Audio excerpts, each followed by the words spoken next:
سه کشور اروپایی در یک اقدام خیلی عجیب، بند عجیب و غریب و بی‌سابقه اسنپ بک و مکانیزم ماشه رو فعال کردند. پرونده دوباره برگشت شورای امنیت سازمان ملل متحد، کشورهایی که به عنوان تهدید علیه صلح و امنیت بین‌المللی هستند زیر این فصل میرن. اعتماد بیش از حد و خوشبینی مفرط عجیب و غریب به سازوکارهای بین‌المللی. جالب اینه که برجام با امضای آقای زاکانی، اون موقع رئیس کمیسیون ویژه، اومد توی صحن مجلس. یک آقای فرانچسکو نامی که کارشناس مثلا اتحادیه اروپا بوده این رو به یکی از مذاکره کننده های ما گفته و ما هم دیگه متن رو نخوندیم و این دیگه خلاصه رفت داخل برجام و تمام شده رفت. مشکلی تو مجلس وجود داره این است که تو مجلس هم 70-80% افراد اصلا نمیخونن چی رو دارن رأی میدن. مکانیزم ماشه رو من به شخصه جزئی از یک دومینو به سمت چالش‌های نظامی می‌بینم. یعنی فکر می‌کنی دوباره جنگ بشه؟ من اعتقادم بر این بزرگترین کاری که کشور باید الان انجام بده آمادگی برای یک جنگ ویران کننده متقابله. خیلی از دوستان نظامی زنگ زدم گفتم اگه جنگ شد یه جایی هم برای من پیدا کنید. یک ماهی فعال دیپلماسی است. دوران میگذره.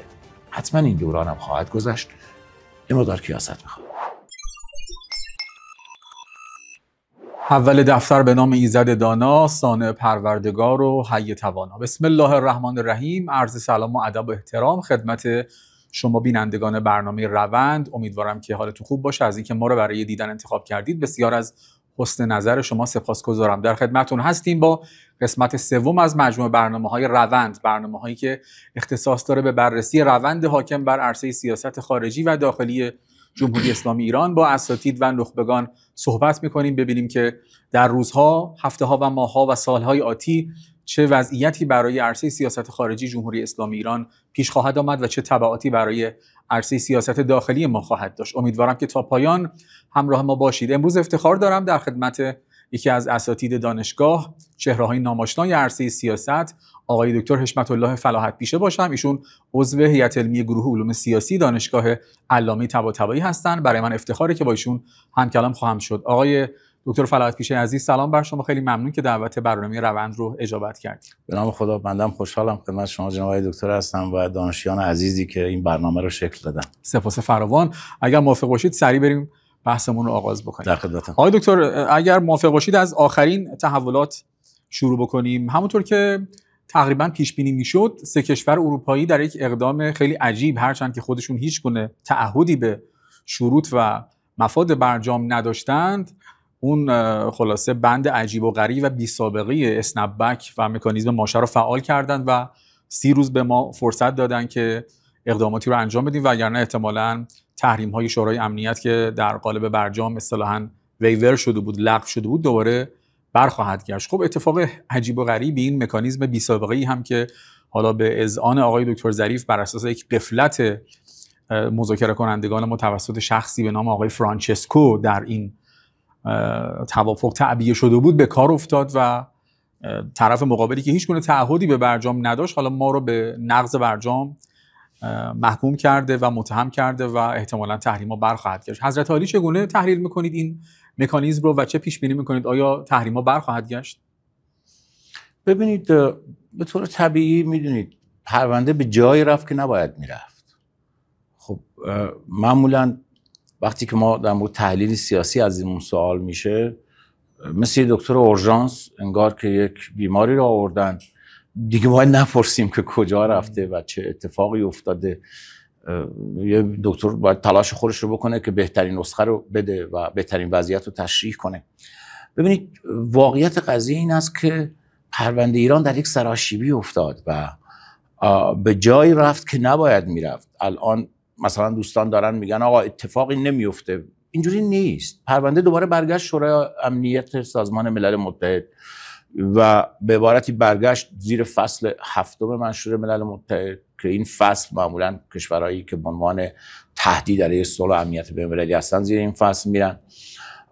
و حالا اینی که من همون زمان یادمه در گفتگو ویژه خبری قبل از اصلا برجام، من نمیدونم چون دوستان میگن خبر نداشتی، من همون زمان گفتم اصلا اینجا پاشنه آشیل برجام وجود داره، همین بحث مکانیزم ماشه رو. ولی بعدن دوستان میگن نیست. اتفاقا ما نمایندم نبودیم، من مجلس نهم نبودم، من 7، 8 و 10 بودم، مجلس نهم تصویب شد.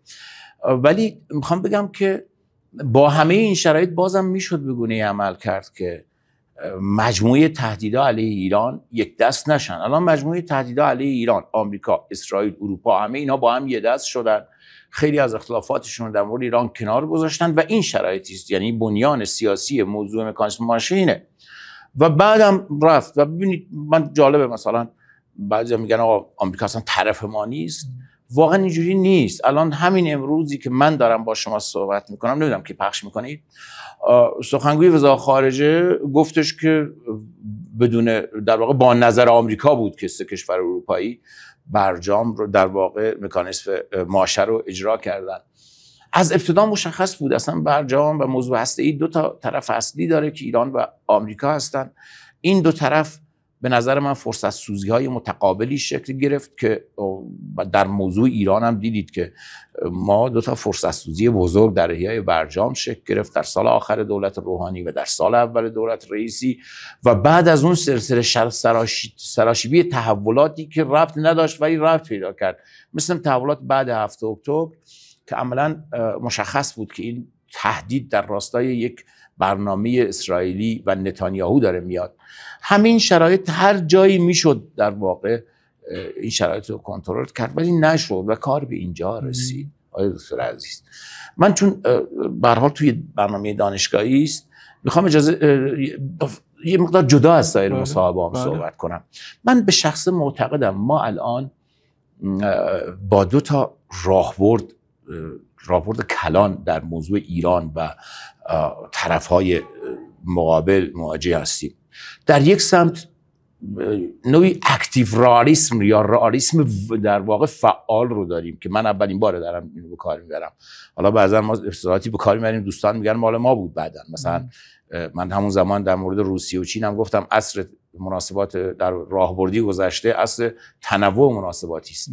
الان من دارم میگم آمریکایی‌ها در قبال ایران نوعی اکتیو رئالیسم یا رئالیسم فعال رو به کار گرفتن، در مقابل طرف ایران نوعی پسیو ایدئالیسم یا آرمانگرایی ارتجاعی و عقب نگه داشته شده رو به کار گرفتن. حالا من شاخصاشو میگم. اکتیو رئالیسم یعنی این نیست که درست رئالیسم اینه که شما واقعیات رو در نظر بگیری، ولی اکتیو رئالیسم یعنی یه واقعیت رو بسازی. مثلا آمریکا اومد تاسیسات هسته‌ای ایران رو بمباران کرد یا با همراهی اسرائیل تاسیسات هسته‌ای ایران رو بمباران کرد که بخشی از دستاوردهای ایران رو ازش بگیره و واقعیت رو ساخت. در سمت دیگه شما دارید میبینید نوعی پسیو ایدئالیسم وجود داره. هنوز خیلی‌ها در مورد مسائلی دارن صحبت میکنن که مربوط به گذشته هیچ وقت هم عملیاتی نشده و اتفاقا اگه یه زمانی عملیاتی بوده از بس این رو مطرح کردن از حوزه عملیاتی شدن خارج کردن. مثل الان میشنوید بستن تنگه هرمز، خروج از NPT، نمیدونم ساختن بمب هسته‌ای، همه اینها پسیوه. یعنی در طول سالها ایران تاوان همه اینها رو داده بدونی که یکی از اینا بود به یک ابزار تبدیل بشه.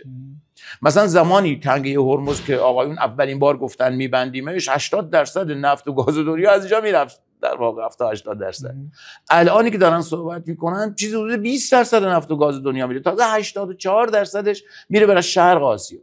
مثلا شما چین و در واقع روسیه رو هم چیزی حدود 7 میلیون بشکه نفت از اینجا دارن میگیرن. خب شما با حمایت این دوتا کشور رفتی تو شانگهای و رفتی توی بریکس، میخوای با اینا چالش کنی؟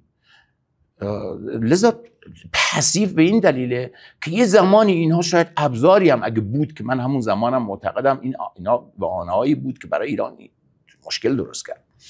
آقای دکتر عزیز، ما واقعیتی که وجود داره این است که دنیا واقع گرایانه میبینه، چند تا ابزار پسیو و گذشته، تاریخ گذشته رو میبینه، در سمت دیگه طرفایی میبینه که دارن برای خودشون ابزارهای واقع گرایانه درست میکنن، به تاسیسات هسته ایران حمله میکنن، ابزارها رو از ایران میگیرن. بعد شما این وسط یه عده هنوز دارن کشورهای منطقه رو تهدید میکنن. خب اینا نتیجه نمیده، در گذشته هم نتیجه نداده. شرایط امروز همین موضوعه. ما نوعی بیسوادی در سیاست خارجی رو داریم میبینیم متاسفانه. چرا امثال بنده داریم مصاحبه میکنیم، جناب یا دوستان دیگه دارن نظر میدن، واقعا از ما گذشته که دیگه دنبال جمع کردن طرفدار این چیزا باشیم، واقعا گذشته. ولی احساس میکنیم شاید اونایی که بی سوادا دورشونن این حرفای ما رو بشنون. ما گرفتار کسانی هستیم که ایران رو به خاطر کارهای ناکرده به سیبر تبدیل کردن. ولی توی اسرائیل شما دارید میبینید اسرائیل تو پیجرها، تو حمله به فرماندهان نظامی و دانشمندان هسته‌ای ما و کارهای دیگه 20 سال کار کرده، هیچ وقت به زبان نمیاره تا شبی که اقدامش انجام میده. ولی در ایران یه عده کشور رو به عنوان یه تهدید مشخص کردن، در صورتی که 2/3 امنیت خلیج فارس رو ایران داره ایجاد میکنه.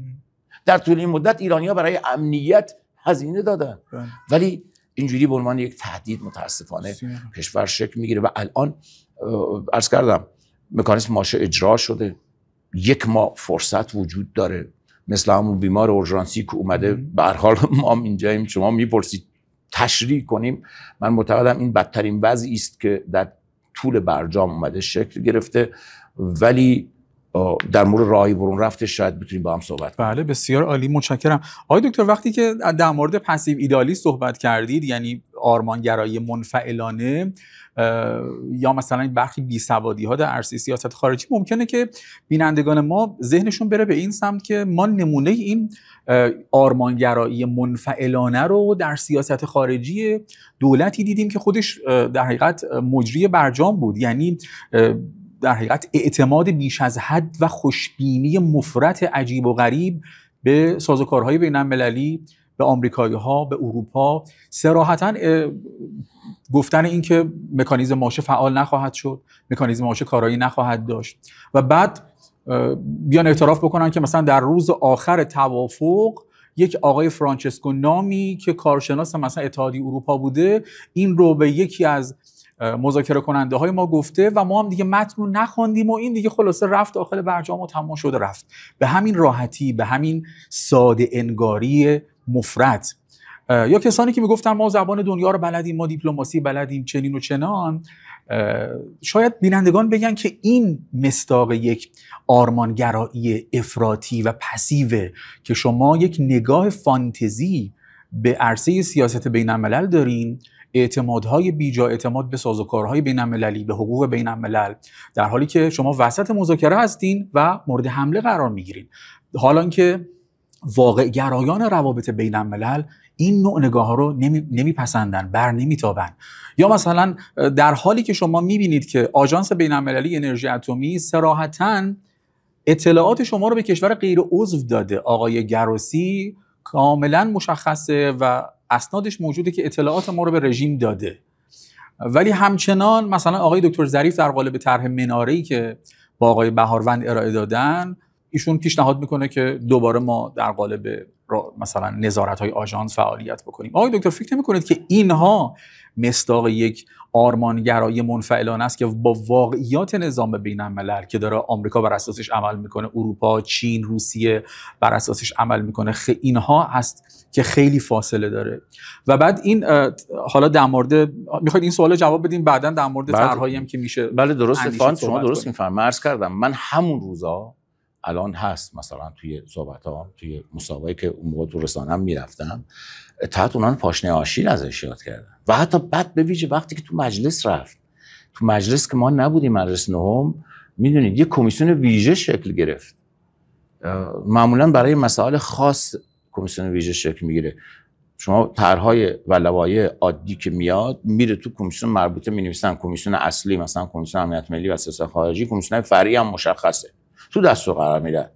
ولی بعضی وقتا یک مسئله فراکمیسیونی تشخیص داده میشه توسط سن، یک کمیسیون ویژه رأی گیری میشه از داخل مجلس. تو کمیسیون ویژه میبینید که رئیس وقت کمیسیون امنیت ملی و نایب رئیس وقت مجلس نهم اینها عضو اون کمیسیونن، جزء هیئت رئیسه اصلا نیستن. خب و اتفاقا هیئت رئیسه از جریان مخالف دولت بود.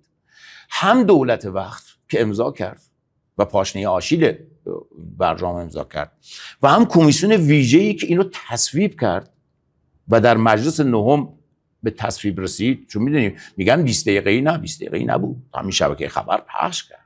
ساعت‌ها در کمیسیون ویژه بحث شد سر این، یعنی سر بندش بحث شد ولی تصویب کردن. یعنی جالب اینه که برجام با امضای آقای زاکانی اون موقع رئیس کمیسیون ویژه اومد توی صحن مجلس.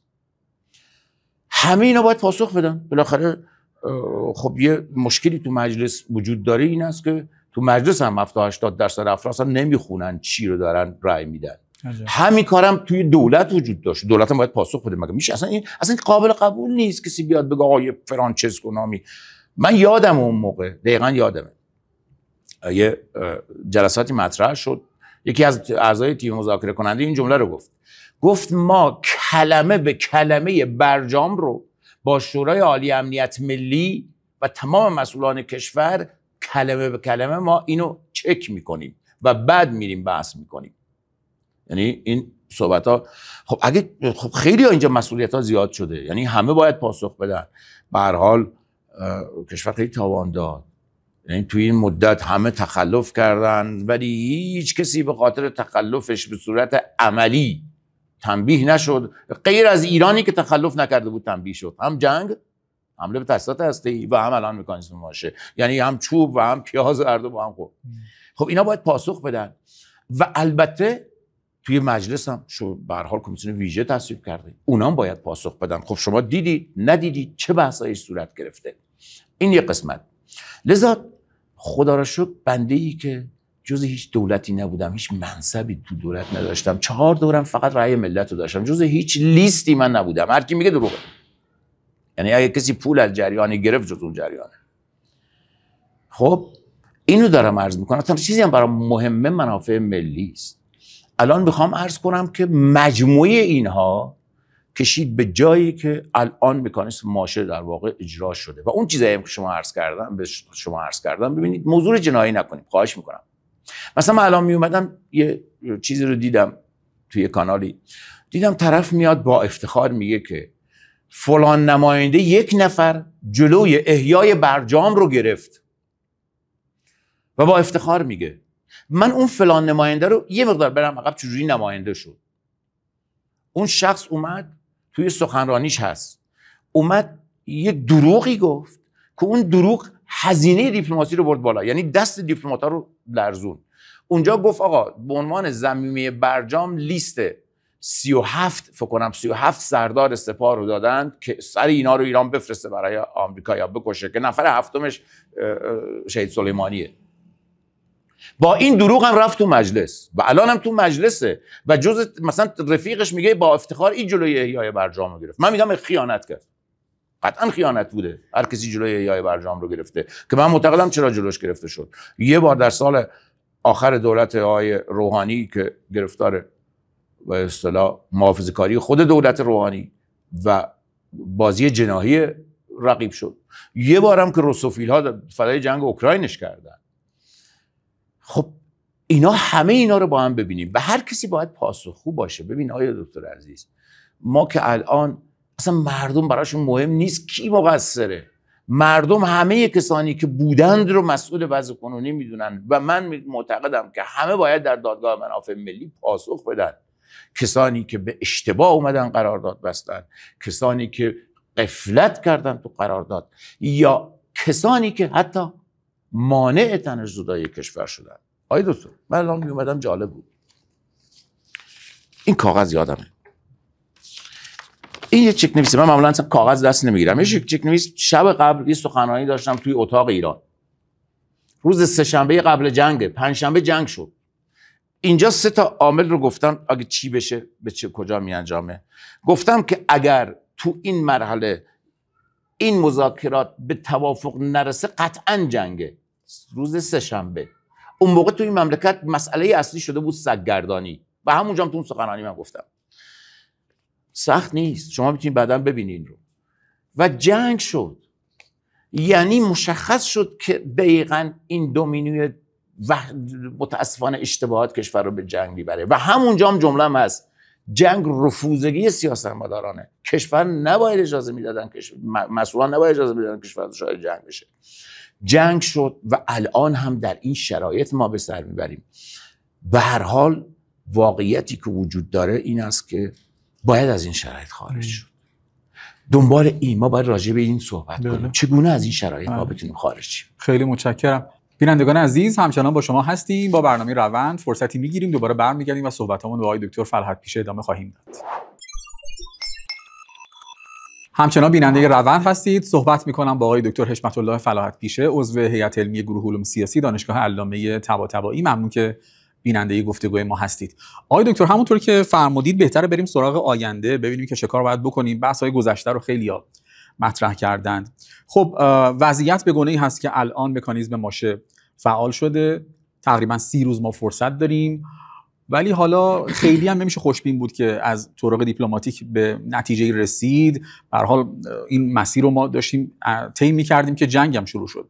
فرض کنیم که الان این 30 روز هم گذشت و کار به جایی نرسید و ما دوباره ذیل فصل هفتم قرار گرفتیم. برخی معتقدن آقای دکتر ما رو زیادی دارن میترسونن از قرار گرفتن ذیل فصل هفتم، به خاطر اینکه در طول همین مدت تحریم هایی که آمریکا علیه ما اعمال کرد و کشورها هم تبعیت کردند به شدت بیشتر از آن چیزی بود که در قطعنامه شورای امنیت آمده و طبیعتا کشورها هم تبعیت میکنن. یعنی میگن که شما فکر میکنید که ما بریم ذیل فصل هفتم، کشورها تبعیت خواهند کرد. خب چه فرقی کرد؟ آمریکا تحریم کرد، تحریم‌های بسیار بسیار بیشتر و فلج کننده تر، و کشورها هم تبعیت کردن. اون کسایی هم که نخوان تبعیت کنن، مثلا مثل چین، تبعیت نخواهند کرد. پس خیلی نباید که انفعال به خرج داد و احساس کرد که این میتونه یک پرتگاه برای ما باشه و طرف مقابل احساس کنه که پاشنه آشیلی علیه ما به دست آورده. شما چگونه میبینید؟ ببینید آقای دکتر، من اعتقادم بر این است که همیشه هم گفتم اصلا موضوع هسته ایران فقط دو طرف داره، ایران و آمریکا، و حتی ابزار دیپلماسیه، یعنی دو تا فشار رو آمریکایی‌ها به کار گرفتن که بدون اجازه آمریکا این دو تا فشار به هیچ وجه عمل نمی‌کرد. یکی فشار نظامی اسرائیل و دیگری فشار دیپلماتیک اروپایی‌ها. یعنی بدون آمریکا اینا نه حمله میتونستن بکنن، نه میتونستن مکانیزم ماشه رو فعال کنن. دو طرف داره و تحریم هم اتفاقا دو طرف اصلی داره. ببینید وزارت خزانه داری آمریکا روی تحریم‌های مختلف تگ گذاشته. یعنی شما مثلا یه نفتکش یه تگ تحریمی هسته‌ای داره، یه تگ تحریمی مثلا کاربرد دوگانه و غیره. اینه که شما وقتی هم دیدید که برجام معیار شد، در 900 با برجام 915 کد تحریمی از 1248 کد تحریمی برداشته شد. الانی که من با شما صحبت میکنم بیش از 3 برابر اینا تحریم وجود داره. خب یعنی به عبارتی شرایط تحریمی کشور همین حالا خیلی بدتر از دوران برجام هم هست. منتها لحاظ اجرا، این از لحاظ تگای تحریمی. منتها لحاظ اجرا میخوام بگم وزارت خزانه داری آمریکا بسته به نوع تعامل یا تقابل سیاسی با ایران تو این مسائل سختگیری میکنه و یا سهل میبینه قضایا رو. مثلا آقای ترامپ زمانی که روی کار اومد یه مقدار عجله نکرد، یعنی یه مقدار سعی کرد سختگیری نکنه، ولی بعداً به ویژه بعد جنگ به تدریج داره سختگیری ها رو داره شروع میکنه. لذا بحث بین این دو تا بازیگره. وگرنه شما اروپا 28 کشور، حالا 27 و نیم که یک شال باید اضافه بشه، 28 کشور عضو اتحادیه اروپایی رو بیا اجازه بده که بگم مجموع مناسبات ما با 28 کشور عضو اتحادیه اروپایی نصف مجموع مناسبات ما با کشور افغانستان، بعضن به 1/5 مجموع مناسبات ما با کشور عراق میرسه. مثلا من یه زمانی اومدم گفتم که آقا چرا به کردستان عراق رابطه رو به هم میزنید؟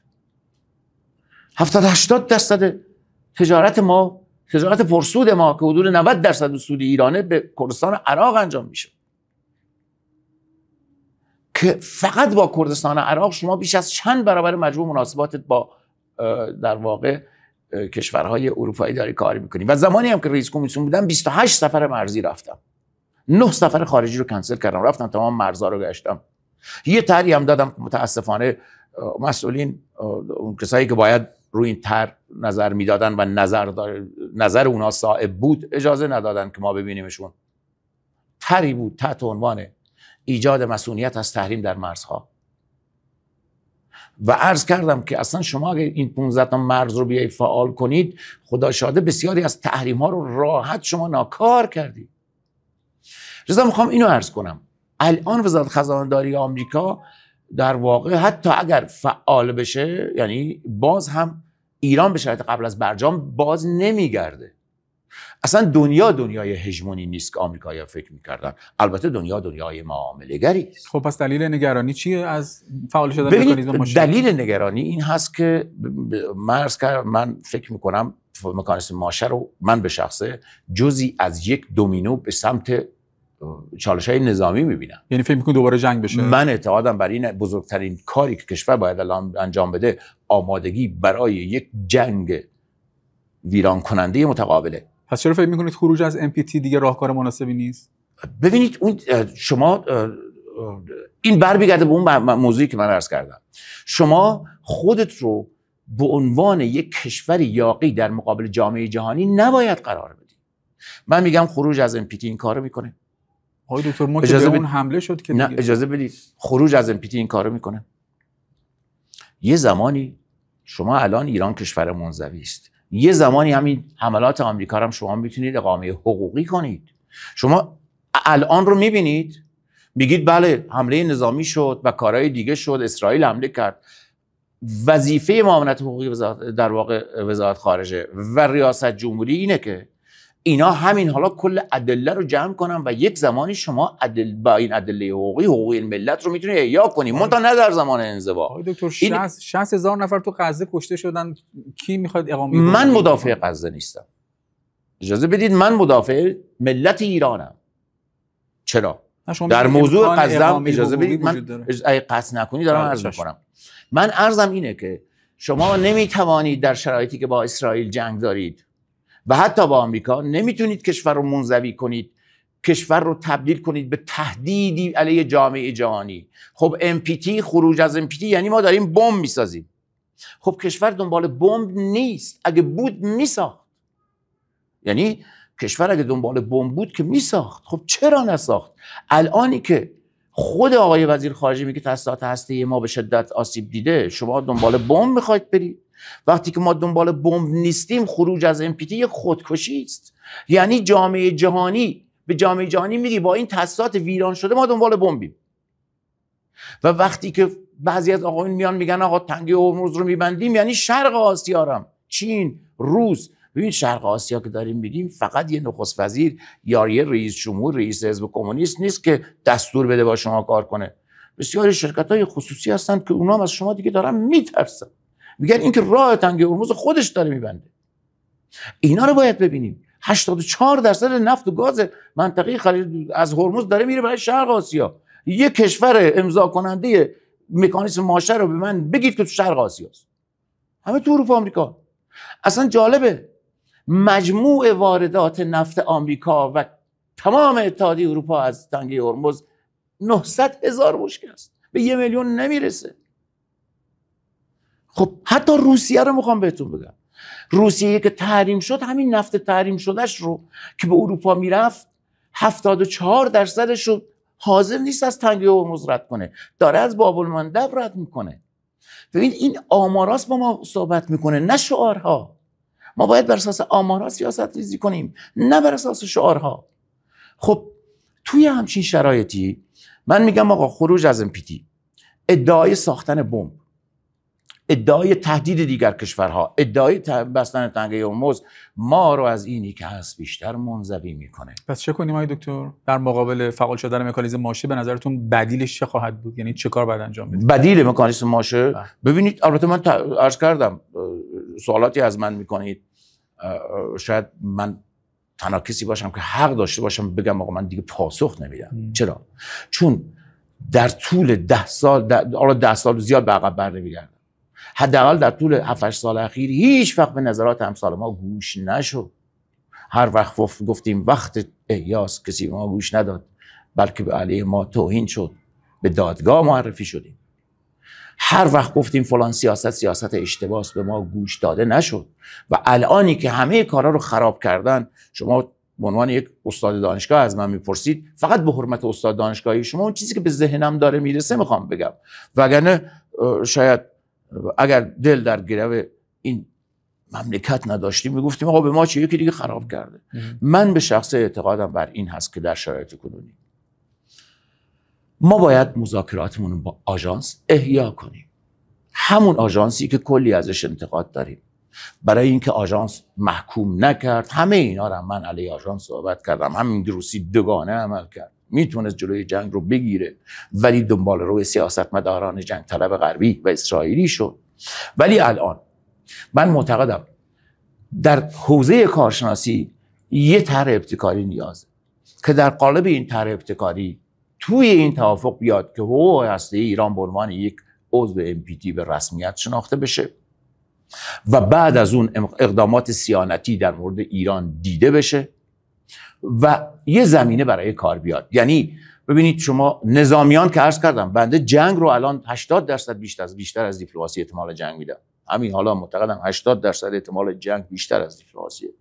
به خیلی از دوستان نظامی زنگ زدم، گفتم اگه جنگ شد یه جایی هم برای من پیدا کنید، تو همین پدافندی دوش پرتاب یه جایی، هر جایی از دستمون برمیاد. یعنی در این حد من شخصا جنگی بشه خدا شاهد میرم دفاع میکنم اگه اجازه بدن نظامیان، چون معتقدم 80% امکان جنگ وجود داره. ولی در مورد 20% باقی مونده، به جای اینکه ما بیایم زیر همه چی بزنیم و خودمون رو تبدیل کنیم به یک سیبل، یه طرح ابتکاری بدیم که آقای آژانس ما بر این اساس میخوایم صحبت کنیم، میگن در گذشته این بحثا شده نتیجه نداده، توی این یک ماه این طرح رو بدیم. این یک. دو، طرف اصلی ما آمریکا از یک نظر به ما نزدیکتر است تا اسرائیل. با اون نیاز آمریکا به دیپلماسی است. شاید با نظر من مخالف باشی ولی من روی نظرم تاکید دارم. آمریکا تا بمباران برنامه هسته ایران که من معتقدم یه زمانی تاوان حقوقیشو باید بده، یه زمانی که ما منزوی نباشیم و برای این دانشجویان میگم که امیدوارم یه زمان اینها جای سیاستمداران نالایق این کشور رو بگیرن. اون زمان حتی امکان پیگیری حقوقیش هست. همین حالا لهستان داره از آلمان به خاطر جنگ جهانی دوم داره غرامت میگیره. لذا من اعتقادم بر اینه که اون یه بحث دیگه است. ولی در شرایط کنونی سیاست آمریکا در نزدیکی به دیپلماسی با ایران نزدیکتر است تا نزدیکی به جنگ با اسرائیل. تنها بازیگری که دنبال جنگ اسرائیله. ما باید از این حوزه تا جایی که میتونیم نیروهای نظامی ما آمادگیشون حفظ کنن ولی ما از این حوزه دور بشیم. این یه قسمت. موضوع دوم بحث کشورهای اروپایی است. ببین کشورهای اروپایی به نظر من مذاکره با اونها وقت گذرانی است. حتی من اعتقادم بر این بود توی دور مسقط همون زمان مصاحبم هست، گفتم حتی اگر بر اساس طرح تعلیق با خود آمریکا و ویتکاف مذاکره کنید بهتر از این راه انحرافی است که برید تو وین با اروپایی‌ها صحبت کنید. و اشتباه بود. یه وقت گذرانی در خدمت اسرائیل. اینا شرایطی است که تصمیم گیری واقع گرایانه میخواد و من معتقدم تو این شرایط به هر حال آقای ترامپ هم میدونه فقط 2 سال دوران طلاییش مونده.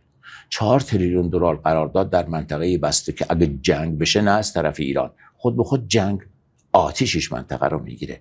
این به سودشه که بیاد این مسئله رو اشاره بده به سگایی که توی تل‌آویو ول کرده و اشاره بده بی‌خاصیت هایی که توی اروپا هستن که این تنش پایین بیاد.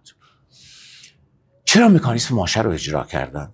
من عرض کردم به شخص معتقدم که میشد تمدید کرد و الان هم هیچ اعتمادی به کار روس‌ها و البته چینی‌ها ندارم. روس‌ها و چینی‌ها میانجیگران بعد جنگن. یعنی جنگ شده، سر کله همو شکستند ایران و طرفین.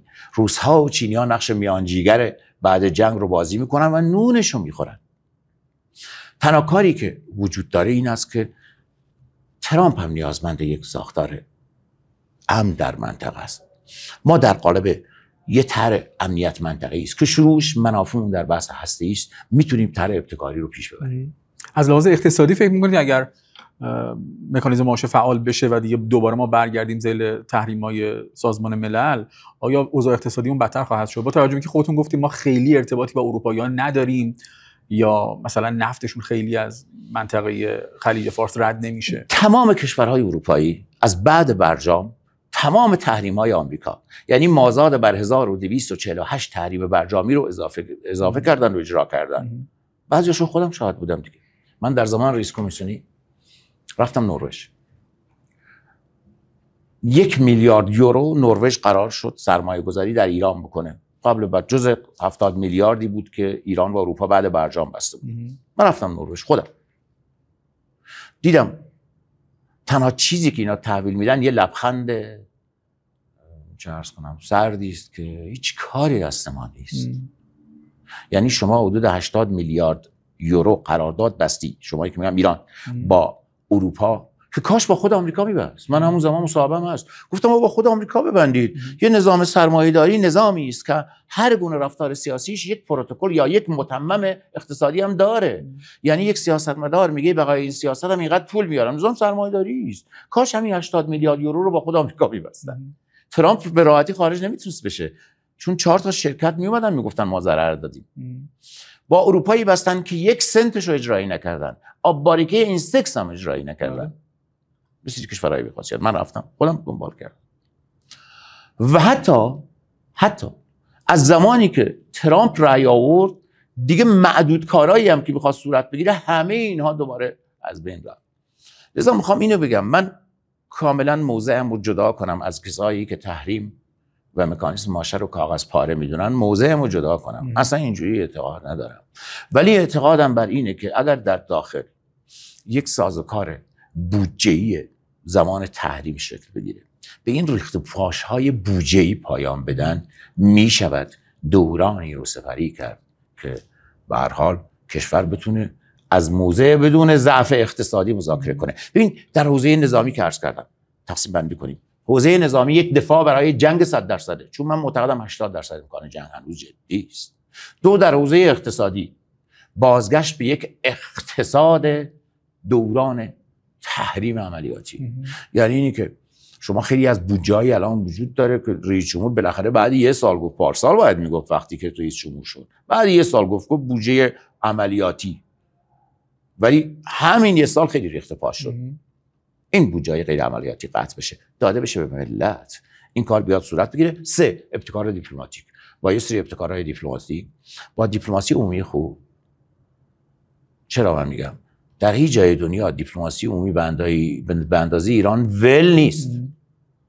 وقتی که ترامپ میاد توییت یا سخنرانی مثلا چند سال پیش یه نماینده سابق مجلس رو میاد توییت میکنه، یعنی دنبال بهانه‌هایی است برای توجیه عملکرد خودش در حمله به تأسیسات هسته‌ای ایران. پس دیپلماسی عمومی مهمه. شما وقتی که داری تهدید میکنی کشورها رو، کمک میکنی به اسرائیل. لذا باید توی همچین شرایط این سگانه دیپلماسی، اقتصاد و حوزه نظامی با هم کار. بسیار خوب. آقای دکتر در مورد دیپلماسی فهم بودین که مذاکره با آمریکایی‌ها که با اروپایی‌ها که وقت تلف کردن، با خود آمریکا چطور؟ خب آقای ترامپ ما داشتیم باهاش مذاکره می‌کردیم که جنگ شروع شد. رهبر انقلابم صراحتاً گفته بودن که مذاکره با این دولت کنونی آمریکا خلاف شرافت، خلاف عقل، خلاف هوش، ولی به هر حال ایشون پذیرفتند و مذاکره شد و شاید حداقل ما اینجوری نزد افکار عمومی داخلی خودمون و افکار عمومی جهان محق شدیم که آقا ما وسط مذاکره بودیم و به ما حمله شد. اگر نمی‌کردیم میگفتن خب شما راه دیپلماسی رو بستید، با شما جنگ کردن. الان چطور؟ شما که میگید که اروپایی‌ها که وقت تلف کردن، با خود آمریکایی‌ها چطور؟ من معتقدم آمریکایی‌ها برای مذاکره باز خواهند گشت.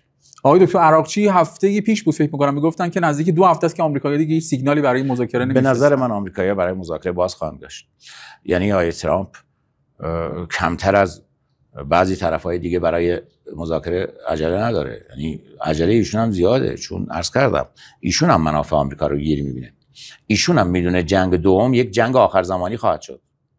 یادتونه من همون روز بعد آتش بس که خیلی مدعی بودن که جنگ سنگینی دوباره شروع میشه، یه عده میگفتن تو رسانه ملی که همین چند روز آینده جنگ میشه، من همون زمان گفتم جنگ دیگر به انتحاری ترین جنگ تاریخ تبدیل خواهد شد و ایران ابزارهایی را به کار خواهد گرفت که تا حالا به کار نگرفته، چون ایران هم منتظر مذاکره بود و اینو به نظر من ترامپ هم میدونه و ایشون همه ابزارهاشو سعی کرد به کار بگیره که همون عرض کردم اکتیو رالیسم یا رالیسم فعال رو در مقابل به اصطلاح شما بهتر از منم حتی به کار بردینش پاسیو ایدالیسم یا ایدالیسم منفعلانه.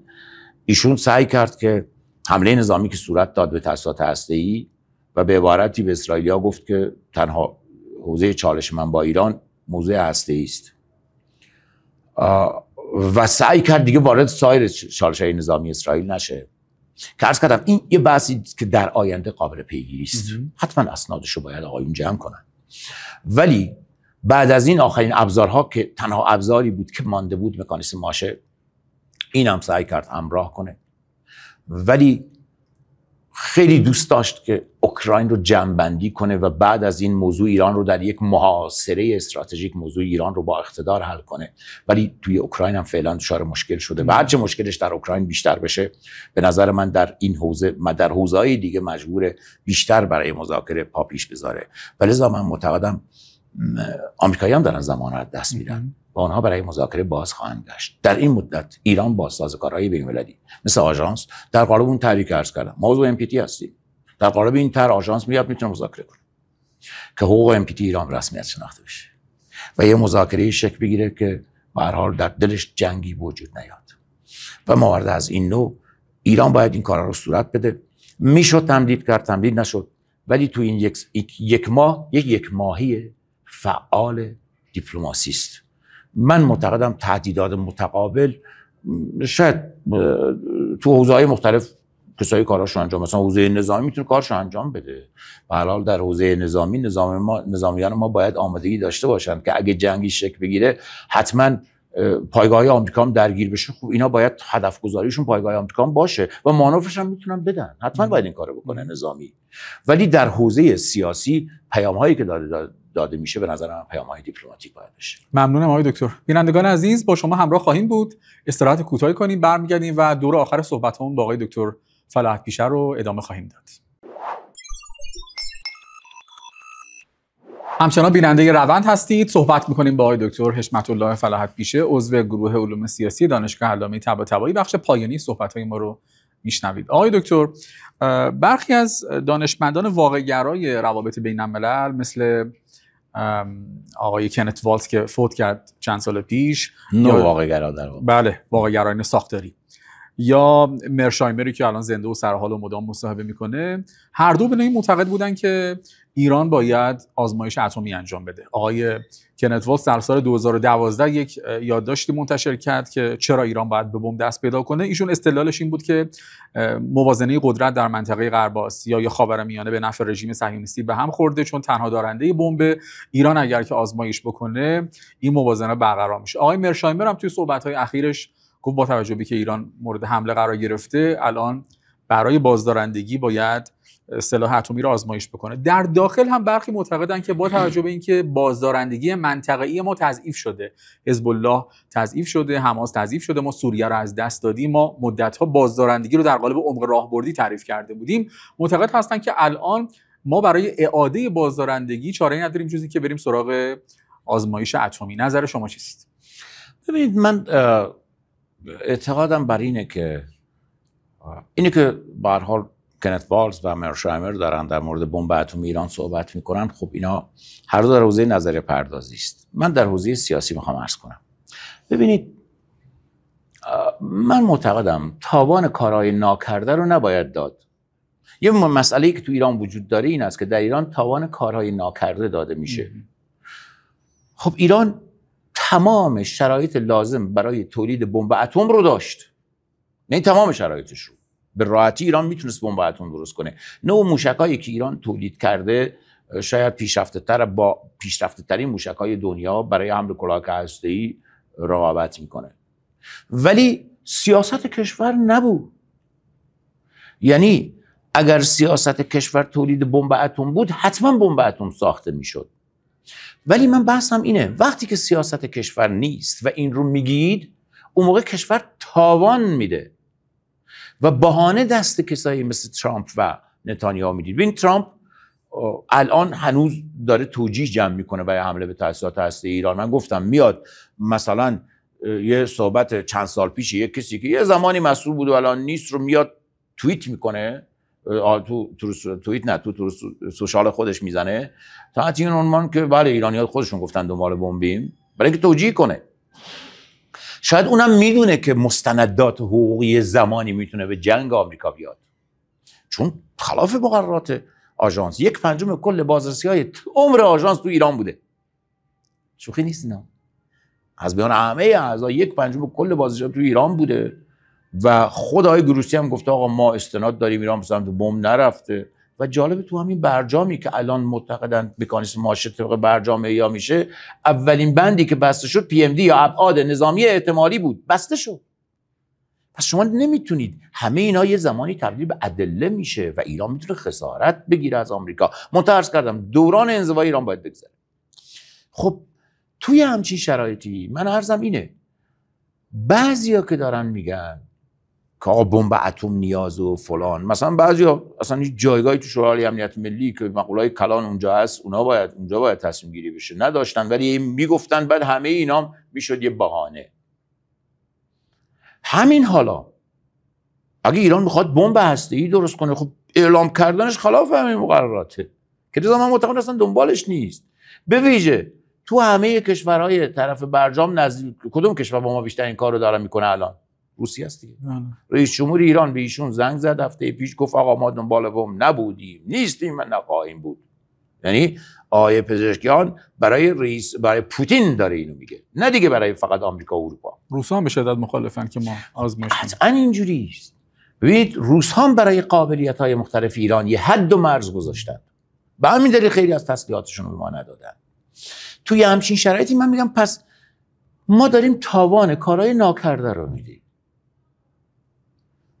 ولی اگه جنگ بشه، بله جنگ دیگری بشه، من معتقدم ایران ابزارهایی رو به کار میگیره که هیچ وقت به کار نگرفت و توصیه هم میکنم با آمریکایی‌ها مانع جنگ دیگه بشه، چون بزرگترین تلفات عمرشون رو میدن. بنده به عنوان کسی که 12 سال در کمیسیون تلفیق بودجه بودن دارم اینو میگم و میدونم که ایرانی ها با اغماض جنگ رو در واقع هرچند غافلگیری اولیه صورت گرفت، ولی هرچی رو به آخر میرفت با به هر حال ورژن های جدیدی از توان نظامی ایران در مواجه میشدن. بنابراین در موضوع هسته‌ای هم خب برای آژانس هست، همه اسنادش هست، ایران دنبال بمب نیست. ولی آیا معناش این است که اگه جنگ دیگه ای شکل بگیره، من معتقدم جنگ دیگه حتما تبدیل به یک جنگ ویرانگر خواهد شد برای همه طرفه، یعنی جنگی است که همه پشیمان خواهند شد. اون یه بحثای دیگه ای داره. آقای دکتر یه مقدارم در مورد سیاست داخلی صحبت بکنیم. ورود آقای دکتر لاریجانی به شوام رو چگونه تحلیل میکنید؟ برخی معتقد بودن که به نوعی حاکمیت احساس کرد که قوه مجریه، خصوصا رأس قوه مجریه، ضعف‌های راهبردی خیلی جدی داره و به نوعی برای جبران این ضعف‌ها آقای لاریجانی آمده و عملاً به نوعی آقای لاریجانی قراره که پرونده‌های اصلی رو دست بگیره. و بعد به نظرتون آیا این یک تناقضی در حاکمیت نیست؟ یعنی ما مثلا یک رهبر اجرایی داریم به نام رئیس جمهور، بعد موازی رئیس جمهور پرونده‌های کلان کشور دست مثلا کسی دیگه است. به اومدن لاریجانی من تحلیلی میگم چند تا دلیل داشت. دلیل اولش جدا کردن حوزه دفاع از حوزه دیپلماسی بود.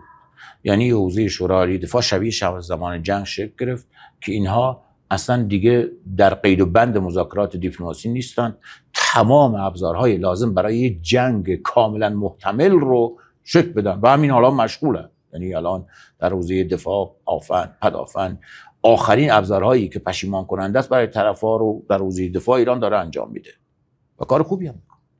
یه قسمت آقای لاریجانی بیشتر تقویت کننده حوزه مذاکره بود، یعنی من عرض کردم پیام مذاکراتی بود. منتها در سمت دیگه مشخص بود که فعلا بخصوص آمریکایی‌ها سعی میکنن آخرین ابزارشون که مکانیسم ماشه هست این رو هم به کار بگیرن و بعد از اون ببینن چه اتفاقی میفته. ولیزا توی همچین شرایطی ما ببینیم که اثرگذاری آقای لاریجانی فعلا اثرگذاری ملموسی نیست. منتها همه چی برمیگرده به اون سگانه‌ای که عرض کردم، یعنی در حوزه اقتصاد و حوزه نظامی و دیپلماسی. این دو قسمت اگه خوب عمل کنن تو این مدتی که حتما گذرا خواهد بود، در حوزه دیپلماسی همزمان ابتکارها بیاد، چون میدونید که هدف منزوی کردن ایرانه. بخشی از انزوا حاصل دیپلماسی عمومیه. یعنی ایرانی‌ها اگه با طرح‌های ابتکاری خوب پیش برن، به نظر من این دوران به هر حال میگذره، چون به هر حال هر آنچه که تا حالا اتفاق افتاده از منظر دیپلماسی عمومی ظلم به ایرانی‌ها بوده. یعنی ایرانی‌ها طرف خوشنامی بودن برای صلح، ولی بهش هم به ایران حمله شد، وسط مذاکره به ایران حمله شد، همه اتفاقا افتاد.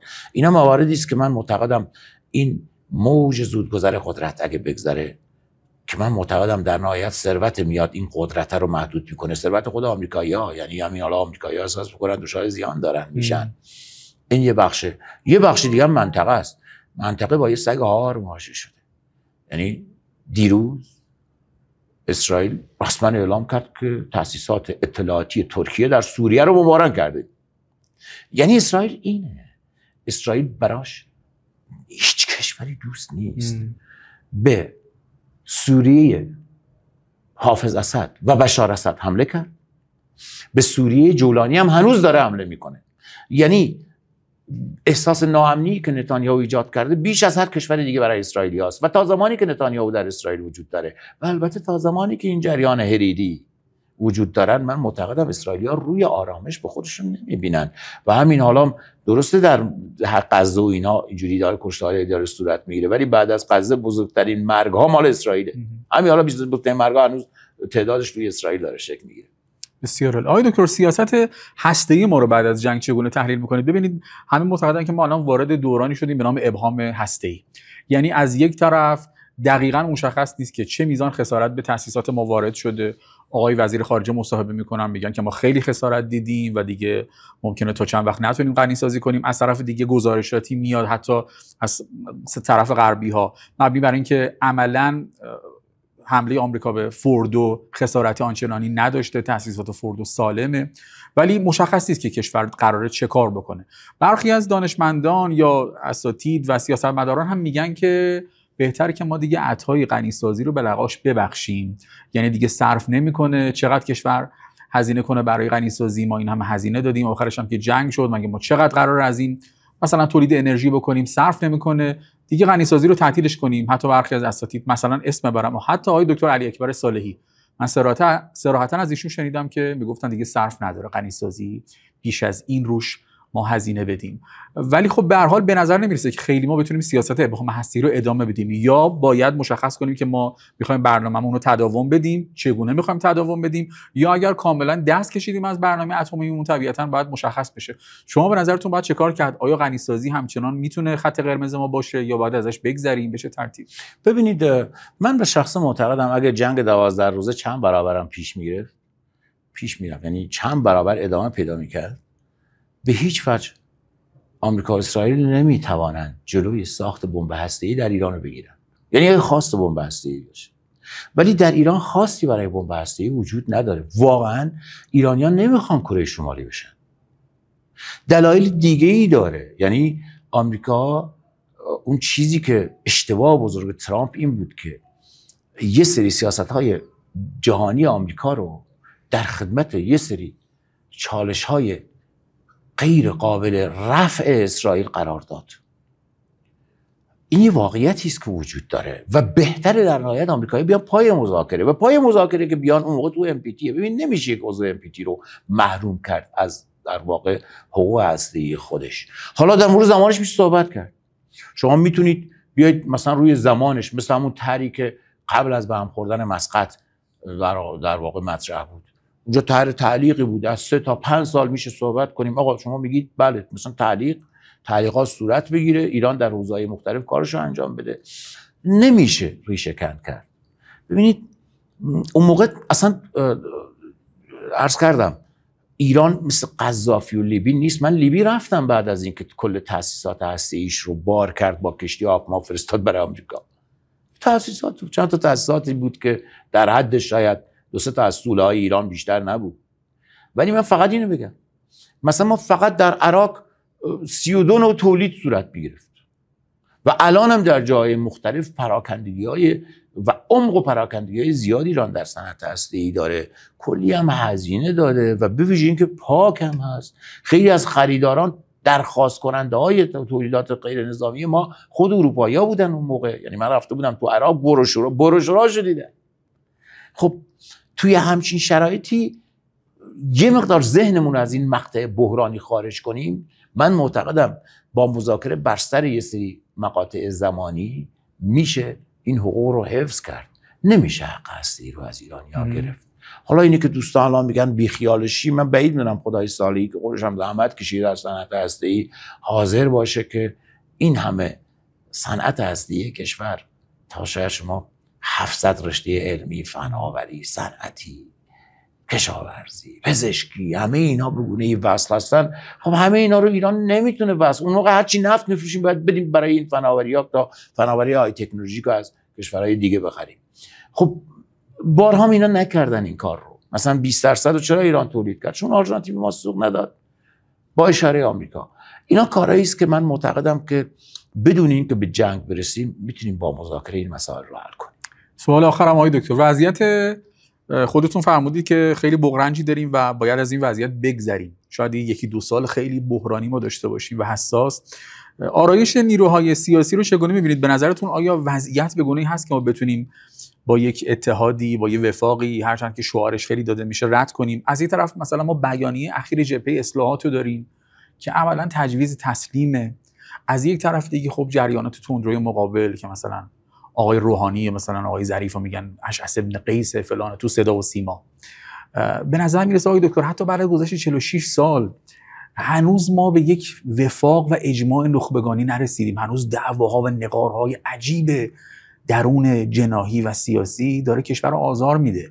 شما با توجه به اینکه تجربه سیاست عملی هم دارید علاوه بر تجربه دانشگاهی، چطور می‌بینید وضعیت حال سیاسی داخلی ما رو؟ وضعیت به گونه‌ای هست که ما بتونیم یکی دو سال رو به سلام و سلامت رد بکنیم؟ ما باید بپذیریم که به هر حال همه چی ربط به کشورمون داره. یعنی اگه جنگی بشه همه آسیب می‌بینن، اگه تحریم باشه ادامه پیدا کنه آسیب‌ها برای کل جامعه است.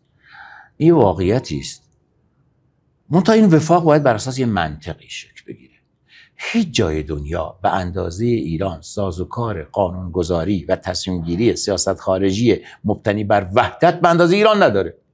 ولی هیچ جای دنیا اختلاف نظرهای وحدت شکن به اندازه ایران نداره که ما دیدیم. اصلا بعضی وقتا ما در مقاطع حساسی مثلا یک فرصت دیپلماسی فدای چالش‌های جنایی شده، موارد متعدد.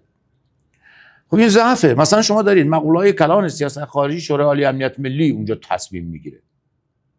بعد شما دارید میبینید که قوانینی مثلا در مجالس مختلف چپ و راست شکل میگیره یا گروه‌های مختلف میان نظر میدن که خلاف همین بحث هست. ببینید اینا جدای از مباحث کارشناسی است.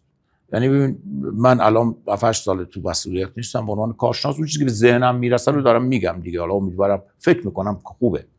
حالا ولی در حوزه تصمیم گیری سیاست خارجی کشور نیازمند یک وحدت مبتنی بر منطق. یه منطق میخواد این وحدته. منطقش این است که ببینید منطقی که من گفتم جنگ رفوزگی سیاستمدارانه. باید کشور از جنگ دور کرد به هر شکلی که هست. چرا؟ چون الان چرا من ترامپ رو گفتم آقا حفظ ایران در تیررس آمریکا ظلم به کشوره؟ چون شما میدونید آمریکا کشوری است که از ابزار نظامی برای نشون دادن هژمونی خودش هر از گاه استفاده میکنه. 10 سال بن لادن ایمن الظواهری تو بردش هست، میدونه کجاست، ولی وقتی میزندش که نیازی داره. و آقای ترامپ وقتی تاسیسات هسته ایران رو زد میاد اون هواپیمای بیدو رو به پوتین نشون میده تو دیدارش تو آلاسکا. با رئیس جمهور کره جنوبی میاد میگه این F-35 های ما این کارا رو کردن تو ایران. یعنی داره میفروشه تاسیسات و تسلیحاتش. ببینید با آدمایی که هیچ ارزش انسانی براشون مهم نیست، یا نتانیاهویی که من همیشه گفتم خبیث‌تر از هیتلره. هیتلر در جنگ جهانی اول شیمیایی شده بود. وقتی هیتلر شد کل تاسیسات شیمیایی آلمان رو جمع‌آوری کرد چون زجرش دیده بود. ببینید این نتانیاهو خبیث‌ترین شخصه، داره مردمان رو قلقم میکنه توی غزه تو ایران، بعد میگه برای سعادت شما دارم کار میکنم. تا زمانی که این جمع خبیثان جمعه، در این زمان شما باید توی توطئه‌شون نری، توی کمینشون نری، چیزی که ما قبلا هم گفته بودیم. الانم من اعتقادم بر اینه که به هر حال کارت به استخوان منطقه رسیده از لحاظ جنگ. منطقه دیگه تاب جنگ دیگر رو نداره. آمریکا میدونه که منطقه خلیج فارس پرسودترین منطقه براشه. آقای ترامپ به خصوص اینو میدونه. اینا شرایطی است که باعث میشه که این موضع استغنایی هم که آمریکایی‌ها گرفتن حتما از بین بره. آمریکایی‌ها عرض کردم آخرین ابزاراشون بود. این دوران رو با یک مدیریت اقتصادی خوب در داخل باید گذرون. من اصلا اینو نمیپذیرم که مثلا تو همین دولت‌های پزشکیان یه آقایی خانواده‌اش درگیر فساد اقتصادی بودن، هیچ پستی نگرفت تا وقتی که یه پست هولدینگ قوی بهش دادن اقتصادی. خب مشکوک این قضیه. یه عده دارن سود و نان و نوای خودشون رو تو همه دولت‌ها میبرن و یه سری افراد پول هیئت مدیره و نمیدونم کارهای دیگه هزینه‌های مختلف میگیرن. دلالاشون توی استرالیا و کانادا و ترکیه دارن براشون کار میکنن، ولی ملت داره تحریم و تحمل میکنه. اینا مسئول اجرای قانون اساسی رئیس جمهوره و آقای رئیس قوه است، رئیس قوه قضاییه. ببینید شما باید اینا رو واقعا کاری کنید. همین پولایی که به نظر من به حرام یه سری کاسب تو این کشور جمع کردن، این پولای حرام رو بگیرید. ببین ملت پای این نظامشون میمونند، ولی وقتی که نباشه فقط بگید ملت تحمل کنید. یعنی یه سری دستگاهایی که بودجه عملیاتی ندارن، هزاران میلیارد دارن هزینه میکنن، هیچ عملکردی ندارن، ولی شما میخوای به خاطر 5000 میلیارد تومان یارانه 1/3 مردم رو قطع کنی. اینا قابل قبول نیست، منطق نداره. شما باید اعتماد این مردم رو کسب کنی. تو جنگ ملت نشون دادن پای ریشه‌شون، پای خاکشون ایستادن و خیلی ها رو متعجب کردن. و خدا شاهده دلیل اصلی این که ترامپ همراهیش شد رفیق نیمه راه نتانیاهو در برخی موارد، ترس از این بود که آقای نتانیاهو این مردم ایران اونی نبودن که تو گفتی. مردم نمیخوان یه خارجی براشون تعیین کننده باشه، ولی گلایه‌هایی دارن. این گلایه‌ها با منابعی که در اختیار دولت هست و با منابعی که به ناحق عده بردن و باید دوباره برگرده به مردم، این گلایه‌ها برطرف میشه. این کاریست که باید صورت داد و این دوران میگذره. حتما این دوران هم خواهد گذشت. این مقدار کیاست میخواد. آقای دکتر فلاحت پیشه عزیز، خیلی استفاده کردیم از عمق دانش شما، گستره تجربیات شما. فکر میکنم که بینندگان ما هم که تا این لحظه همراه بودن انشاءالله که گفتگوی ما رو پسندیده باشن. از شما بینندگان عزیز هم که بیننده سومین قسمت از برنامه روند بودید بسیار سپاسگزارم. امیدوارم که در برنامه‌های آتی هم همراه ما باشید. سپاسگزار. خدا نگهدار.